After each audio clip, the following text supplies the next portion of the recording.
Hi friends, இது ஒரு சின்ன அவேர்னஸ் வீடியோ தான். அது நேற்று ஒரு நியூஸ் பார்த்தேன். அந்த நியூஸ் பார்த்துலேருந்து ஒரு டிஸ்டர்பிங்காகவே இருந்துச்சு. சரி, இந்த வீடியோ போடலாமா வேணாமா யோசித்தேன். சரி, அப்போ போடும், நிறைய பேருக்கு ஹெல்ப்ஃபுல்லாக இருக்கும் அப்படின்னு சொல்லி தான். ஒன்றும் இல்லைங்க, நம்ம நேஷ்னல் ஹைவேல ரீசெண்டாக ஒரு ஆக்சிடென்ட் நடந்துருந்துச்சு. ஆக்சிடென்ட்னா பொதுவாக நம்ம சைட்லேருந்து என்ன யோசிப்போம், ஏதாவது ட்ரங்க் அண்ட் ட்ரைவாக இருக்கும், இல்லாட்டி ஓவர் ஸ்பீடிங்காக இருக்கும்ட்டு. பாவம், இது அப்படி கிடையாது. ஒரு சின்ன அவேர்னஸ் இல்லாதனால ஒரு உயிரே போயிடுச்சு. என்னடா அப்படின்னு யோசிச்சுட்டு இருந்தேன். பாவம், டிரைவர் வந்து வண்டி பஞ்சர் ஆயிடுச்சுன்னு சொல்லி இறங்கி பஞ்சர் பார்த்துட்டு இருந்துக்காரு ஹைவேல ஓரமாக. இதில் என்னென்னா நைட் டைம் நினைக்கிறேன். அதனால அவர் ரெஃப்ளெக்டர்ஸ் வச்சாரா இல்லை வைக்கலையா, ஹசார் லைட் போட்டாரான்னு தெரியலை.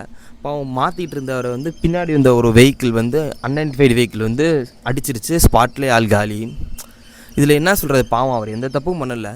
ஆனால் அவர் சைடு ஒரு அவேர்னஸ் இல்லாதனால அவர் இந்த மாதிரி ஆயிடுச்சு. எப்பயுமே காரில் ஹசார்டு சுவிட்சுன்னு ஒன்று இருக்குங்க. அதை போட்டிங்கன்னு வைங்களேன், அது ஆட்டோமேட்டிக்காக எல்லா லைட்டும் பிளிங்க் ஆகி ஆஃப் ஆகும். அது தூரத்தில் வர எல்லா வண்டிக்கும் இண்டிகேட் பண்ணுறோம், இங்கே ஒரு பிரச்சனை இருக்குது, நீங்கள் மெதுவாக போங்க, பார்த்து போங்கன்ட்டு. அப்படி போட்டிருந்தாலும் தப்பிச்சிருக்கலாம். அதே மாதிரி நம்ம காரில் ஸ்டெப்னியும் ஜாக்கியும் எவ்வளோ இம்பார்ட்டண்ட்டோ அதே மாதிரி இந்த ரெஃப்ளெக்டர் போர்டுன்னு ஒன்று இருக்கும். தயவுசெய்து நீங்கள் போய் வாங்கிடுங்க. அப்படி இருந்துச்சுன்னா பிரச்சனை இல்லை, இல்லைனா கண்டிப்பாக வாங்கின்னு வச்சுக்கோங்க.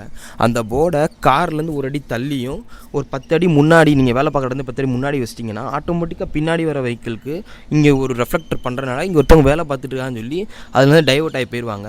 இந்த ஒரு சின்ன விஷயம் பண்ணியிருந்தாங்கன்னா அன்றைக்கி காப்பாற்றி வைக்கலாம். இது பல பேருக்கு தெரியவே இல்லை, எதுக்கு அந்த போர்டுன்னே இருக்குது. இப்போ சொல்கிறேன், அந்த ஹசார்டு போர்டும் அந்த ரெஃப்ளெக்டர் இதுவும் பார்த்து வச்சுக்கோங்க. அது கண்டிப்பாக உங்களுக்கு தேவைப்படும். ஹைவேல நைட் டைமில் கண்டிப்பாக அது தேவைப்படும். ஒரு அத்தியாவசிய விஷயத்தில் ஒன்று. தயவுசெய்து இதை ஒரு நல்ல விஷயமாக எடுத்துகிட்டு மாற்றிக்கோங்க.